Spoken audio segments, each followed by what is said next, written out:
لمحہ لمحہ ہے مجھ پہ نبی کی عطا، لمحہ لمحہ ہے مجھ پہ نبی کی عطا، دوستوں اور مانگوں میں مولا سے کیا یہ کم ہے؟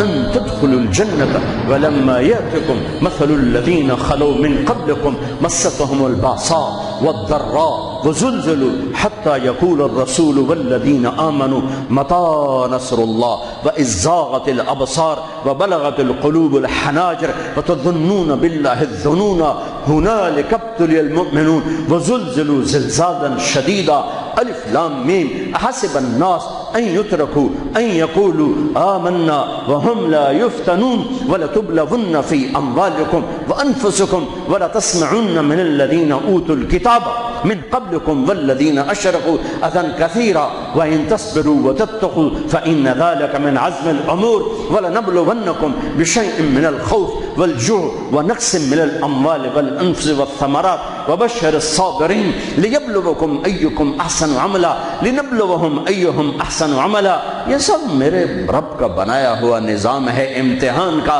جو اسے راضی کر گیا کامیاب، جو کوڑیوں پہ بک گیا 2 ٹکے کا ہو کر بھی نہیں مرے گا، خس و خاشاک کی طرح بے نشان ہو جائے گا۔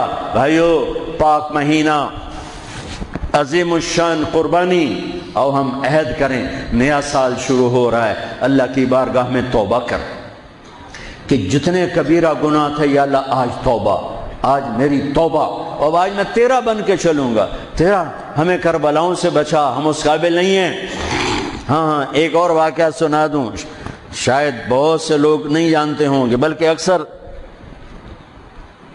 یزید 39 سال کی عمر میں مر گیا، اس کا بیٹا بھرپور جوان 19-20 سال کی عمر میں 3 براعظم کی خلافت پر بیٹھا، 3 براعظم کی خلافت پر، 3 براعظم کی خلافت، عمر کتنی؟ 18-19 سال، جوانی، پاگل پن، بے ہوشی، 40 دن حکومت کی، 40 دن، 41ویں دن اپنے سارے خاندان بنو امیہ کو اکٹھا کیا اور آ کر ممبر پہ یوں بیٹھا، کہنے لگا آج ایک بات کرنی ہے تم سے۔ انہوں نے کہا پتہ نہیں کیا اعلان کر رہا ہے؟ کہا دیکھو، میرا باپ ظالم تھا، جبار تھا، ظالم تھا، اس نے تخت کی خاطر اہل البیت کا خون بہایا، اور وہ تخت جس کے نیچے اہل البیت کا خون ہو، اور جس تخت کے نیچے حسین کا خون ہو، میں اس تخت پہ لعنت بھیجتا ہوں۔ یہ ہے تمہاری حکومت، جس کو مرضی دے دو، میں یہ جا رہا ہوں۔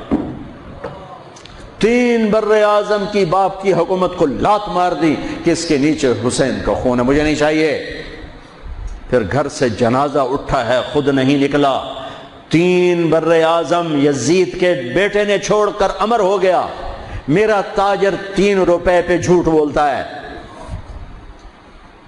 3 روپے پہ دھوکہ دیتا ہے، فراڈ کرتا ہے، پھر اسلام زندہ باد کے نعرے لگاتا ہے، پھر حکمرانوں کو گالیاں دیتا ہے۔ ارے کبھی اسے بھی تو کھولو، کبھی ادھر بھی تو دیکھو، کبھی اپنے اندر بھی تو جھانکو، تجھے کیوں فکر ہے اے گل دلے صد چاک بلبل کی، تو اپنے پیرہن کے چاک تو پہلے رفو کر لے، فلاں ایسا، نواز شریف ایسا، بھٹو ایسا، زرداری ایسا، چودھری ایسے، تو میں کیسا ہوں؟ کبھی اس کو بھی آئینے میں کھڑے ہو کر دیکھو کہ میں کیسا ہوں، پہلے میں تو انسان بنوں، میری زبان سے تو جھوٹ سے توبہ ہو، غیبت سے توبہ کروں، فراڈ سے توبہ کروں، خیانت سے توبہ کروں، بددیانتی سے توبہ کروں۔ تو بھائیو، محرم ایک پیغام ہے، کربلا ایک پیغام ہے کہ جو اللہ کو راضی کرنے کے لیے سولیوں پہ چڑھ گئے وہی کامیاب ہیں، انہوں نے سہرے باندھے ہیں۔ تو اللہ سے عافیت مانگو، سلامتی مانگو، سہولت مانگو، ہم اس قابل نہیں ہیں، ہم اس قابل نہیں ہیں۔ ہاں، ہم سب مل کر آج توبہ کریں اور اپنے اللہ کو راضی کرنے کی نیت کریں، ٹھیک ہے نا؟ نیت کرتے ہو نا سارے؟ تو کہو میرے ساتھ، یا اللہ میری توبہ، پھر کہو یا اللہ میری توبہ، پھر کہو یا اللہ میری توبہ۔ اللہ میری آپ کی توبہ قبول کرے۔ نیا سال شروع ہوا ہے، جس سے لڑے ہو معاف کر دو، جس نے زیادتی کی ہے معاف کر دو، تم نے زیادتی کی ہے معافی مانگ لو، صلح کر لو۔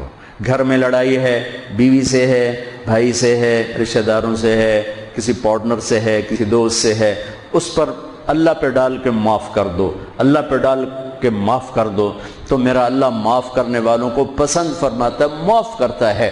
اور نئے سال سے 3 چیزیں اپنی زندگی سے نکال کر 3 داخل کروں گا میں آج کے بعد ہمیشہ سچ بولوں گا، جھوٹ نہیں بولوں گا، دیانتداری سے کام کروں گا، دھوکہ نہیں دوں گا، عدل و انصاف سے کام لوں گا، ظلم نہیں کروں گا، 3 چھوڑوں گا، 3 کروں گا، عدل کروں۔ عدل سے مراد یہ نہیں کہ میں عدالت کی کرسی پہ بیٹھوں، ہر وقت آدمی ظلم اور عدل کے درمیان چل رہا ہے۔ غلط چیز بیچنا ظلم ہے، صحیح بیچنا عدل ہے۔